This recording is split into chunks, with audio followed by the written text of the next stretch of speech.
Hello दोस्तों, स्वागत है आपका हमारे यूट्यूब चैनल S2 संग्राम में। आप सभी का स्वागत है। तो आज हम लोग बिहार पुलिस संघर्ष बैच 2025 का प्रैक्टिस सेट 5 करने वाले हैं, जिसमें कि हम लोग स्टैटिक जीके का 50 ऑब्जेक्टिव क्वेश्चंस करेंगे, जिसमें कि आप लोग 50 ऑब्जेक्टिव क्वेश्चन सिर्फ स्टैटिक जीके का यहाँ पे रहने वाला है। इसके पहले वाले सेट में हम लोग मिक्स क्वेश्चन कर रहे थे, लेकिन यहाँ पे देखिए आपको स्टैटिक जीके करवा दे रहे हैं। इससे आपका जो इंपॉर्टेंट क्वेश्चन है वो सारे हो जाएंगे, जो कि आपका एग्जाम में पूछे जाते हैं। ठीक है, कल से आपका जो है मिक्स क्वेश्चन चलेगा, इसको भी आप लोगों को देख लेना है एक बार। चलिए शुरू करते हैं हम लोग पहले नंबर क्वेश्चन से। और चैनल पर नए होंगे तो सब्सक्राइब जरूर कर लीजिएगा। ठीक है, डेली 7 बजे आपको यहाँ पे लाइव क्लास चलता है। ठीक है, डेली 7 बजे आपको यहाँ पर क्लास चलता है। चलिए शुरू करते हैं कि निम्नलिखित में से कौन सा राज्य डांडिया रास नृत्य के लिए प्रसिद्ध है। कौन सा राज्य जो है आपका डांडिया रास नृत्य के लिए प्रसिद्ध है, तो कौन सा हो जाता है? तो यहाँ पे गुजरात हो जाता है। सी नंबर यहाँ पे करेक्ट आंसर हो जाता है। सी जो है आपका करेक्ट आंसर। डांडिया के लिए कौन सा प्रसिद्ध है, तो गुजरात यहाँ पे करेक्ट आंसर हो जाता है। आगे देखते हैं हम लोग सेकंड नंबर क्वेश्चन पर कि नृत्य और उसकी उत्पत्ति से संबंधित राज्य के गलत संयोजन का चयन कीजिए। नृत्य और उसके संबंधित आपका राज्य का गलत संयोजन का आपका चयन करना है आप लोगों को। तो कथकली कौन सा राज्य का है, तो केरल का है, ये सही है। कुचिपुड़ी कहाँ का है, तो आपका आंध्र प्रदेश राज्य का नृत्य है। भरतनाट्यम कहाँ का है, तो तमिलनाडु, बिल्कुल सही जवाब है। लेकिन ये सत्रिया कहाँ का है, तो सत्रिया आपका हिमाचल प्रदेश का नहीं है, सत्रिया आपका असम का है। कहाँ का है, तो असम का है। तो सत्रिया ये आपका करेक्ट आंसर हो जाता है। गलत संयोजन पूछा जा रहा है, तो हिमाचल प्रदेश का नहीं है सत्रिया। सत्रिया कहाँ का है, याद रखिएगा, असम का है। आगे बढ़ते हम लोग थर्ड नंबर क्वेश्चन पर। निम्नलिखित, ये क्वेश्चन दोबारा से आएगा कि कौन सी आपका असम की है। ठीक है, निम्नलिखित में से कौन सी असम की एक नृत्य शैली है। कौन सी एक असम की एक नृत्य शैली है, तो आपका गरबा है, बिहू है, घूमर है या कथकली, बताइए। तो आपका यहाँ पे बिहू जो है आपका कहाँ की है, तो आपका असम का है। असम का कौन सा होगा, तो बिहू आपका करेक्ट आंसर हो जाता है। आगे बढ़ते हैं 4 नंबर क्वेश्चन पर।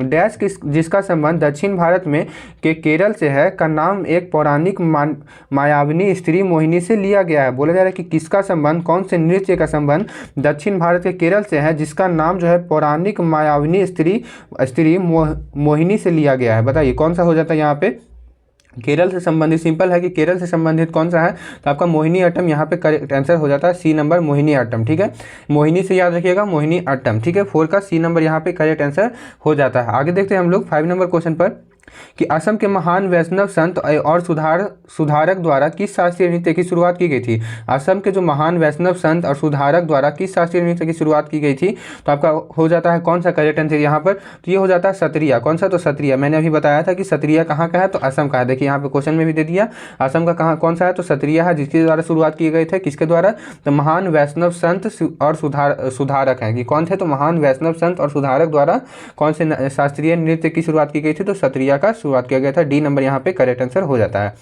आगे देखते हैं 6 नंबर क्वेश्चन कि नृत्य और संगीत के क्षेत्र में निम्नलिखित में से कौन सा पुरस्कार नहीं दिया जाता है। नृत्य और संगीत के क्षेत्र में कौन सा पुरस्कार नहीं दिया जाता है, तो संगीत नाटक अकादमी पुरस्कार बिल्कुल दिया जाता है, कालिदास सम्मान भी दिया जाता है और महरी पुरस्कार भी दिया जाता है। लेकिन द्रोणाचार्य पुरस्कार आपको नहीं दिया जाता। द्रोणाचार्य पुरस्कार किस में दिया जाता है, तो आपको खेल में दिया जाता है। ठीक है, द्रोणाचार्य पुरस्कार जो है किस में होता है, खेल में या फिर किसी और चीज़ों में, पढ़ाई लिखाई वाली चीज़ों में दिया जाता है। ठीक है, यहाँ पे डी नंबर यहाँ पे करेक्ट आंसर हो जाता है। पुरस्कार नहीं दिया जाता है किसमें, तो द्रोणाचार्य पुरस्कार में आपको नृत्य से संबंधित नहीं दिया जाता है। इस नाम को आप लोग याद रखिएगा, संगीत नाटक अकादमी पुरस्कार, कालिदास सम्मान और महरी पुरस्कार। ये क्वेश्चन आपसे पूछ दिया जाता है। ठीक है, इसको बिल्कुल याद में रखिएगा। और संगीत नाटक अकादमी पुरस्कार तो बिल्कुल पूछा है एक बार। ठीक है, आगे पूछते हैं हम लोग 7 नंबर क्वेश्चन के निम्नलिखित में से किस शास्त्रीय नृत्य की उत्पत्ति आंध्र प्रदेश में हुई है। किस शास्त्रीय नृत्य की उत्पत्ति जो है आपका आंध्र प्रदेश में हुई है, तो आपका कुचिपुड़ी। कौन सा हो जाता है, तो कुचिपुड़ी की उत्पत्ति कहाँ हुई, तो आंध्र प्रदेश में हुई है। 7 का बी नंबर आपका करेक्ट आंसर हो जाता है। आगे देखते हैं हम लोग 8 नंबर क्वेश्चन पर कि भरतनाट्यम नृत्य शैली निम्नलिखित में से किस राज्य से है। भरतनाट्यम नृत्य शैली कौन से राज्य से है, तो बताया हुआ क्वेश्चन है तमिलनाडु से है। कहाँ से है, तो तमिलनाडु का है। ठीक है, डी नंबर यहाँ पे करेक्ट आंसर हो जाता है। आगे देखते हैं हम लोग 9 नंबर क्वेश्चन की निम्नलिखित में से कौन सा नृत्य असम के मठों में विकसित हुआ है। कौन सा नृत्य जो है आपका असम के मठों में विकसित हुआ है, तो कौन सा हो जाता है यहाँ पे, तो सत्रिया हो जाता है। कौन सा, तो सत्रिया जो है असम के मठों में विकसित हुआ है। ठीक है, एक समाज सुधारक द्वारा इसको किया गया था। ठीक है, शुरुआत। आगे बढ़ते हैं 10 नंबर क्वेश्चन की कथकली जो भारत के शास्त्रीय नृत्यों में से एक नृत्य है, मुख्य रूप से भारत के निम्नलिखित में से किस राज्य में किया जाता है। कथकली सिंपल पूछा जा रहा है कि कथकली जो है आपका कौन से राज्य में आपका किया जाता है, कौन से राज्य से संबंधित है कथकली, बताइए। करेक्ट आंसर कौन सा हो जाता है यहाँ पर, तो केरल राज्य से, क से कथक और क से केरल। ठीक है, सी नंबर यहाँ पे करेक्ट आंसर हो जाता है। आगे देखते हैं हम लोग। चलिए 11 नंबर क्वेश्चन है कि वान भट्ट हर्षवर्धन का दरबारी कवि था जिसने डैश नामक पुस्तक लिखी थी। कौन सी पुस्तक लिखी थी वान भट्ट ने, ठीक है, जो कि हर्षवर्धन का दरबारी कवि था। एक बार ये भी क्वेश्चन पूछ देगा कि हर्षवर्धन का दरबारी कवि कौन था, तो याद रखिएगा कि वान भट्ट था, ठीक है। वान भट्ट जो कि हर्षवर्धन का दरबारी कवि था, इस पॉइंट को भी आप लोगों को याद रखना है। उसने कौन सी पुस्तक लिखी थी बताइए, तो हर्षचरित लिखी थी। कौन सी, तो हर्षचरित लिखी थी। ए नंबर यहाँ पे करेक्ट आंसर हो जाता है। हर्षवर्धन का दरबारी कवि कौन था, तो वान भट्ट। इसने क्या लिखा था, तो हर्षचरित लिखा था। 11 का ए नंबर करेक्ट आंसर हो जाता है। आगे बढ़ते हैं हम लोग 12 नंबर क्वेश्चन कि नाट्य शास्त्र के लेखक कौन है। नाट्य शास्त्र के लेखक कौन है, तो आपका कौन हो जाता है यहाँ पे नाट्य शास्त्र के लेखक, तो ये भरत मुनि हो जाते हैं। करेक्ट आंसर भरत मुनि जो है आपका नाट्य शास्त्र के लेखक हैं। आगे बढ़ते हैं 13 नंबर क्वेश्चन पर कि letters from a father to his daughter निम्नलिखित स्वतंत्रता सेनानियों में से किसके द्वारा लिखा गया है। Letters from a father to his daughter किसके द्वारा लिखा गया है, तो जवाहरलाल नेहरू के द्वारा लिखा गया है। याद रखिएगा जवाहरलाल नेहरू के द्वारा letters from a father to his daughter लिखा गया है बुक, ठीक है। आगे देखते हैं 14 नंबर क्वेश्चन पर कि भारतीय शास्त्रीय, एक मिनट, हाँ, भारतीय शास्त्रीय नृत्य एक व्यापक विषय है जिसके नीचे उन विभिन्न कलाओं का प्रदर्शन किया जाता है जिनके सिद्धांत और अभ्यास को डैश द्वारा रचित मूलभूत संस्कृत ग्रंथ नाट्य शास्त्र में खोजा जा सकता है। बताइए किसमें लिखा गया है, बताइए करेक्ट आंसर कौन सा हो जाता है 14 का, तो यहाँ पे भरत मुनि में लिखा गया, ठीक है। भारतीय शास्त्रीय नृत्य एक व्यापक विषय है जिसके नीचे उन विभिन्न कलाओं का प्रदर्शन किया जाता है जिनके सिद्धांत और अभ्यास को डैश द्वारा रचित मूलभूत संस्कृत ग्रंथ नाट्य शास्त्र में खोजा जा सकता है। किसके द्वारा ये रचित किया गया है, तो आपका भरत मुनि के द्वारा रचित किया गया है। डी नंबर यहाँ पे करेक्ट आंसर हो जाता है। उनके द्वारा ये नाट्यशास्त्र में खोजा जा सकता है, ठीक है, भरत मुनि, याद रखिएगा। 15 नंबर क्वेश्चन है कि निम्नलिखित में से किसने गुलामगिरी लिखी थी। किसने जो है आपका गुलामगिरी किसने लिखी थी, बताइए करेक्ट आंसर कौन सा हो जाता है। गुलामगिरी किसने लिखी थी, तो ज्योतिबा फुले ने लिखी थी। किसने, तो ज्योतिबा फुले ने लिखी थी। सी नंबर यहाँ पे करेक्ट आंसर हो जाता है, ज्योतिबा फुले ने गुलामगिरी लिखी थी। आगे है 16 नंबर क्वेश्चन कि लॉन्ग वॉक टू फ्रीडम पुस्तक किसने लिखी थी। लॉन्ग वॉक टू फ्रीडम पुस्तक नेल्सन मंडेला ने लिखी थी। किसने, तो नेल्सन मंडेला ने लिखी थी। सी नंबर यहाँ पे करेक्ट आंसर, नेल्सन मंडेला ने क्या लिखा था, लॉन्ग वॉक टू फ्रीडम। चलिए आगे बढ़ते हैं हम लोग 17 नंबर क्वेश्चन पर कि भारतीय देशभक्ति गीत सारे जहां से अच्छा हिंदुस्तान हमारा किसने लिखा था। सारे जहां से अच्छा हिंदुस्तान हमारा किसने लिखा था, तो मोहम्मद इकबाल ने लिखा था। किसने, तो मोहम्मद इकबाल ने लिखा था। बी नंबर यहाँ पे करेक्ट आंसर हो जाता है, ठीक है। राष्ट्रीय गीत किसने लिखा था। राष्ट्रीय गीत आपका किसने लिखा था, तो बंकिम चंद्र चटर्जी ने लिखा था। राष्ट्रीय गीत क्या होता है हमारा, बताइए राष्ट्रीय गीत क्या होता है, किसने लिखा था, तो आपका बंकिम चंद्र चटर्जी ने लिखा था। और वंदे भारत जो है आपका यहाँ पे राष्ट्रीय गीत है। राष्ट्रीय गान कौन लिखा था, तो राष्ट्रीय गान आपका किसने लिखा था, आपका रविन्द्रनाथ टैगोर ने लिखा था। जन गण मन हमारा राष्ट्रीय गान है, ठीक है। आगे बढ़ते हैं हम लोग 18 नंबर क्वेश्चन पर कि निम्नलिखित में से कौन सी पुस्तक दादा भाई नौरोजी द्वारा लिखी गई है। कौन सी पुस्तक दादा भाई नौरोजी के द्वारा लिखी गई है, तो poverty and un British rule in India. कौन सा, तो poverty and un British rule of India किसने लिखी है, तो दादा भाई नौरोजी द्वारा लिखी गई है। सी नंबर यहाँ पे करेक्ट आंसर हो जाता है। यहाँ पे है कि कांग्रेस का जो है प्रथम जो है पारसी अध्यक्ष कौन था, बताइए कांग्रेस का प्रथम पारसी अध्यक्ष कौन था, तो वहाँ पे हो जाता है दादा भाई नौरोजी। कौन हो जाते हैं, तो दादा भाई नौरोजी जो है कांग्रेस के प्रथम आपका पारसी अध्यक्ष थे। कौन थे, तो दादा भाई नौरोजी। इसको भी पॉइंट को याद रखिएगा, ठीक है। कब बने थे ये, तो 1885 के बाद 86 में दूसरे अधिवेशन में बने थे, ठीक है, 1886 में, ठीक है। इस पॉइंट को भी याद रखिएगा। पहली बार 1885 में बनाया गया था, ठीक है, अध्यक्ष, ठीक है। पहली बार कांग्रेस की स्थापना 1885 में बना था। 1886 में दादा भाई नौरोजी बने थे जो कि प्रथम आपका ये पारसी क्या बोले पार्षद आपका अध्यक्ष थे, ठीक है, पारसी अध्यक्ष। 19 नंबर है कि सितंबर 2022 में अंबेडकर एवं Modi reformers ideas performers implementation, क्या है कि Ambedkar and Modi reformers ideas performers implementation पुस्तक निम्नलिखित में से किस शख्सियत द्वारा लिखी गई थी। ये कब लिखी गई है, तो 2022 में लिखी गई है, ठीक है। Ambedkar and Modi reformers ideas and performers implementation किसके द्वारा, तो रामनाथ कोविंद। कौन थे, रामनाथ कोविंद के द्वारा लिखे गए हैं। हमारे जो राष्ट्रपति थे पहले, इसके पहले द्रौपदी मुर्मू के पहले जो राष्ट्रपति थे वही थे आपका रामनाथ कोविंद, उन्होंने ही लिखा था, ठीक है, इस पुस्तक को। आगे बढ़ते हैं 20 नंबर क्वेश्चन कि ऐतिहासिक उपन्यास ट्रेन टू पाकिस्तान किसके द्वारा लिखा गया है। ऐतिहासिक का उपन्यास ट्रेन टू पाकिस्तान किसके द्वारा लिखा गया है, तो बताइए किसके द्वारा लिखा गया है ट्रेन टू पाकिस्तान। ये आपका खुशवंत सिंह के द्वारा लिखा गया, किसके द्वारा, तो खुशवंत सिंह के द्वारा लिखा गया है। चलिए आगे बढ़ते हैं हम लोग, ट्रेन टू पाकिस्तान खुशवंत सिंह। आगे बढ़ते हैं 21 नंबर है कि गणतंत्र दिवस के दौरान बीटिंग रिट्रीट समारोह हर वर्ष निम्नलिखित में से किस स्थान पर आयोजित किया जाता है, तो नई दिल्ली में किया जाता है। कहाँ किया जाता है, तो नई दिल्ली में। बी नंबर यहाँ पे करेक्ट आंसर हो जाता है, नई दिल्ली में किया जाता है। आगे देखते हैं 22 नंबर क्वेश्चन पर कि गणगौर महोत्सव, पुष्कर मेला, नागौर मेला और उर्स मेला किस राज्य के लोकप्रिय मेले का और उत्सव है? तो आपका राजस्थान का। कहाँ का? तो राजस्थान का है। सी नंबर यहाँ पे करेक्ट आंसर। गणगौर महोत्सव, पुष्कर मेला, नागौर मेला, उर्स मेला किससे कौन से राज्य का महोत्सव है? तो आपका राजस्थान का है। ठीक है, यहाँ पे हम जानता हूँ कि आप लोग पुष्कर मेला देख के यहाँ पे कटाक से मारे होंगे राजस्थान, लेकिन इन सबको भी याद रखिए, गणगौर महोत्सव, नागौर मेला और उर्स मेला। ठीक है, आगे बढ़ते हैं हम लोग 23 नंबर क्वेश्चन की मध्य प्रदेश के में निम्नलिखित में से कौन सा महोत्सव मनाया जाता है? मध्य प्रदेश में निम्नलिखित में से कौन सा महोत्सव मनाया जाता है? बताइए, करेक्ट आंसर कौन सा हो जाता है? तो कौन सा महोत्सव मनाया जाता है? खजुराहो नृत्य महोत्सव। कौन सा? तो खजुराहो नृत्य महोत्सव कहाँ मनाया जाता है? तो मध्य प्रदेश में मनाया जाता है। आगे बढ़ते हैं 24 नंबर क्वेश्चन पे कि भारत के निम्नलिखित में से किस राज्य में फसल उत्सव ओनम मुख्य रूप से मनाया जाता है? तो केरल में मनाया जाता है। ओनम कहाँ मनाया जाता है? तो केरल में मनाया जाता है। ये एक फसल उत्सव है। फसल उत्सव अगर पूछ देगा तो क्या है? तो ओनम हो जाता है। कहाँ मनाया जाता है? तो केरल में मनाया जाता है। चलिए 25 नंबर क्वेश्चन है कि भारत में किस धार्मिक आयोजन के दौरान भक्त गंगा नदी में यह विश्वास करते हुए पवित्र डुबकी लगाते हैं कि इससे उनके पाप धुल जाएंगे और नदी के किनारे विभिन्न अनुष्ठान मतलब कि पूजा पाठ करते हैं? तो कौन सा हो जाता है यहाँ पे? तो कुंभ मेला। ठीक है, कुंभ मेला में जो है आपके श्रद्धालु जो है गंगा नदी में स्नान करते हैं और वो लोग सोचते हैं कि उनका पाप धुल जाएगा और वहाँ पे पूजा पाठ करते हैं। ठीक है, तो डी नंबर यहाँ पे करेक्ट आंसर हो जाता है। चलिए 26 नंबर क्वेश्चन है, गुरु पर्व निम्नलिखित में से किस समुदाय द्वारा मनाया जाता है? गुरु पर्व जो है निम्नलिखित में से किस समुदाय द्वारा मनाया जाता है? तो ये आपका सिख समुदाय। कौन सा समुदाय? तो सिख समुदाय द्वारा है आपको जो है गुरु पर्व मनाया जाता है। ठीक है, सिख समुदाय के द्वारा। चलिए आगे बढ़ते हैं हम लोग 27 नंबर क्वेश्चन है कि नवरात्रि और दुर्गा पूजा के अंत में कौन सा त्यौहार आता है? नवरात्रि के बाद क्या आता है? तो दशहरा आता है। ठीक है, नवरात्रि के बाद दशहरा आता है, फिर हम लोग दुर्गा पूजा हम लोग मनाते हैं। ठीक है, नवरात्रि और दुर्गा पूजा के अंत में लास्ट में बोला जा रहा है कि नवरात्रि होता है और दुर्गा पूजा जो भी बोल सकते हैं दोनों में से, तो उसके अंत में क्या होता है? तो दशहरा होता है। ए नंबर बिल्कुल करेक्ट आंसर हो जाता है।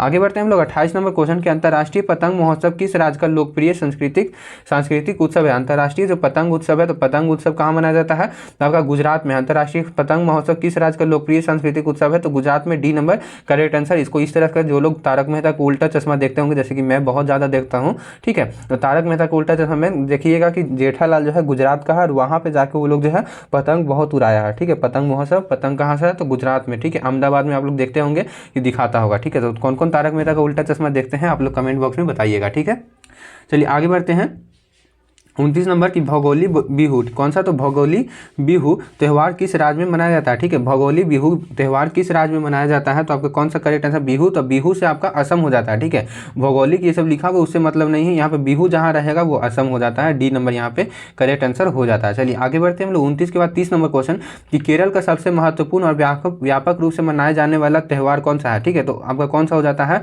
तो कौन सा आपका जो महत्वपूर्ण है और व्यापक रूप से मनाया जाता है? तो ओनम आपका करेक्ट आंसर। केरल से कौन सा हो जाता है? तो ओनम यहाँ पे करेक्ट आंसर हो जाता है। देखिए क्वेश्चन को किस तरीके से, यही क्वेश्चन थोड़ा देर पहले आया था जिसमें बोला था कि आपका फसल उत्सव के रूप में किसको ओनम को मनाया जाता है, कौन से राज्य में? तो आपका केरल था। ठीक है, ये क्वेश्चन था। इसी को देखिए किस तरीके से दिया है कि महत्वपूर्ण और व्यापक रूप से मनाया जाता है, तो ओनम हो जाता है। ठीक है, इसलिए आप लोगों को सेट प्रैक्टिस करना जरूरी है। चलिए 31 नंबर क्वेश्चन है कि किस सरकार ने वर्ष 2022 में पंडित अनिंदो चटर्जी नामक प्रतिष्ठित ताल वादक को बंग विभूषण पुरस्कार से सम्मानित किया था? किस सरकार ने किया था? आपका कहाँ की सरकार ने किया था? ठीक है, तो बताइए करेक्ट आंसर कौन सा हो जाता है 2022 में? ये आपका पश्चिम बंगाल की सरकार ने। किसने? तो यहाँ पे देखिए ध्यान दीजिएगा कि अनिंदो चटर्जी जहाँ पे लगा हुआ है तो क्या हो जाता है? बंगाल वाला ही हो जाता है। ठीक है, डी नंबर यहाँ पे पश्चिम बंगाल, चटर्जी मतलब कि बंगाल। ठीक है, आगे बढ़ते हैं हम लोग 32 नंबर क्वेश्चन कि ओडिसी गुरु डैश को भुवनेश्वर में पहला उत्कल प्रतिभा सम्मान 2023 प्राप्त हुआ था? किसको? तो रतिकांत महापात्र को। किसको? तो ओडिसी गुरु जो है रतिकांत महापात्र को भुवनेश्वर में पहला उत्कल प्रतिभा सम्मान 2023 प्राप्त हुआ था। ठीक है, रतिकांत महापात्र नाम है। ठीक है, रतिकांत महापात्र नाम है। ओडिसी गुरु आपका डैश को भुवनेश्वर में पहला उत्कृष्ट आपका सम्मान प्राप्त हुआ था, तो रतिकांत महापात्र को। ठीक है, आगे बढ़ते हैं हम लोग 33 नंबर क्वेश्चन कि एम बाला मुरली कृष्णन, क्या एम बाला मुरली कृष्णन को 1991 में निम्नलिखित में से किस क्षेत्र के लिए पद्म विभूषण से सम्मानित किया गया था? कौन से क्षेत्र में उनको जो है पद्म विभूषण से आपको सम्मानित किया गया था? एम बाला मुरली कृष्णन। किसको? तो यहाँ पे करेक्ट आंसर क्या हो जाता है? कर्नाटक संगीत में। कौन से संगीत? तो कर्नाटक संगीत में यहाँ पे आपको दिया गया था। ठीक है, उनको सम्मानित किया गया था पद्म विभूषण से। ठीक है, आगे बढ़ते हैं हम लोग 34 नंबर क्वेश्चन के निम्नलिखित में से कौन एक प्रसिद्ध भारतीय कर्नाटक गायक या गायिका थी और भारत रत्न और रेमन मैग्सेसे पुरस्कार दोनों प्राप्त करने वाले पहले कलाकार थे? कौन थे? यहाँ पे बताइए कौन सा हो जाता है? तो एम एस सुब्बलक्ष्मी। कौन हो जाता है? तो एम एस सुब्बलक्ष्मी जो है आपका भारत रत्न और रेमन मैग्सेसे पुरस्कार दोनों प्राप्त करने वाले पहले कलाकार थे। ठीक है, यहाँ पे कर्नाटक के थे। सी नंबर यहाँ पे करेक्ट आंसर हो जाता है। आगे बढ़ते हैं हम लोग 35 नंबर क्वेश्चन कि कथक के क्षेत्र में अपने योगदान के लिए संगीत नाटक अकादमी पुरस्कार 2022 किसे प्राप्त हुआ था, बताइए। तो इसका देखिए यहाँ पे करेक्ट आंसर, इसका थोड़ा सा डाउट है तो इसको आप लोग को अभी छोड़ देना है, आप लोग भी एक बार सर्च करके इसको देख लीजिएगा, बताइए इसका करेक्ट आंसर क्या है। मेरे पास इसका 2 ऑप्शन यहाँ पे सही जवाब आ सकता है, ठीक है। इसमें शायद राजेंद्र गंगानी और नालिनी कमलिनी आस्थाना, ठीक है। यहाँ पे आंसर सही से बता नहीं रहा है, गूगल पे भी मैंने देख लिया था, इसलिए इसको अभी आप लोग स्किप कर दीजिए, ठीक है।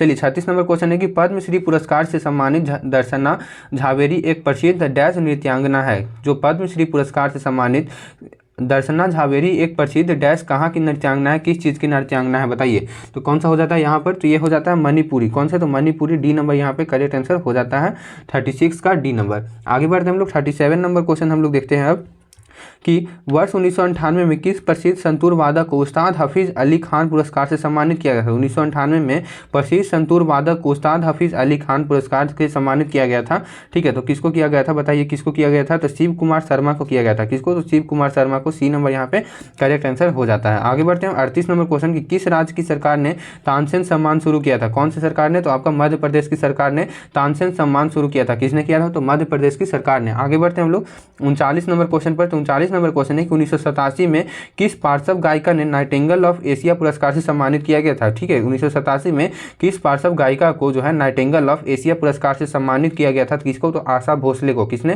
तो आशा भोसले को सम्मानित किया गया था। 39 का ए नंबर आपका करेक्ट आंसर हो जाता है। आगे बढ़ते हैं 40 नंबर, किस भारतीय ने एक ही वर्ष में 2 ऑस्कर जीते थे। कौन से आपका भारतीय है जिसने एक ही वर्ष में 2 ऑस्कर जीते थे, तो AR रहमान हो जाते हैं। करेक्ट आंसर AR रहमान जो है आपका एक ही वर्ष में 2 ऑस्कर जीते थे। आगे बढ़ते हैं हम लोग, बहुत इंपॉर्टेंट क्वेश्चन ये वाला था, ठीक है।